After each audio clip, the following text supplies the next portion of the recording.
Bəzi insanlar dəyişməz. Möcüzə də görsə dəyişməyəcək. Çünki pik həddədir. Çox qaralıb. Xətəməllah alə qulubihimdir. Sözlə deyil, kəlmə ilə deyil, kəlamla deyil. Heç vaxt dəyişilməyəcək. O qədər tənəzzül edib. Məhəmməd Füzulinin bir şeirini oxuyum sözünə deyir ki, hər kimin var isə zatında şərarət küfri, istilahat-ı ulumi ilə müsəlman olmaz.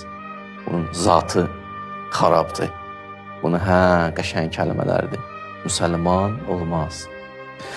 Gər qara daşı qızıl qan ilə rənginə desən, təbə təğyir verib ləl-i bədəxşan olmaz. Daş deyə ləl olan deyil. Öldürmür özünü. Üstün dəyişə bilər, heç dəyişilməyəcək. Eyləsən tutiyə təlim-i ədayi kəlimat, nitqi insan olur, amma özü insan olmaz. O nitqi dəyişilə bilər, amma insan olmaz.